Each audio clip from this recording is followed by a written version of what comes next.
ఇద్దరుంటే పర్వాలేదు, 3 వద్దని చెప్పేవాడిని. ఇప్పుడు అంటున్నా నేను 3 కంటే పైన ఉంటే వాళ్ళే నిజమైన దేశభక్తులు.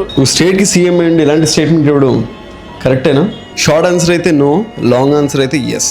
ఎందుకు అంటే మీ దగ్గర అసెట్స్, ప్రాపర్టీస్ ఏమీ లేకుండా ఎక్కువ మంది పిల్లల్ని ప్లాన్ చేస్తే కనుక వాళ్ళకి ప్రాపర్ ఎడ్యుకేషన్, హెల్త్ కేర్, అదైన తర్వాత సరైన పేరెంటింగ్ దగ్గర నుంచి ఇవన్నీ పర్ఫెక్ట్ గా మేనేజ్ చేయడం అనేది చాలా కష్టం. మొత్తం అందరికీ తెలుసు ఆ విషయం. అందరికీ అర్థమయ్యే ఒక సింగిల్ లైన్ లో చెప్పాలంటే, స్తోమత లేనప్పుడు పిల్లల్ని కన్నా అనవసరం. ఎందుకంటే రేపొద్దున వాళ్ళు ట్రబుల్ లో పడతారు ప్రాపర్ పేరెంటింగ్ లేకపోవడం వల్ల. ఎవెన్చువల్ గా ఇలా కూడా తయారవుతారు. No, sorry. Please, no. Ouch. Call your friend. Move on, go. Call your friend. ఇది షార్ట్ ఆన్సర్ కదా. ఇప్పుడు లాంగ్ ఆన్సర్ ఏంటో చూద్దాం.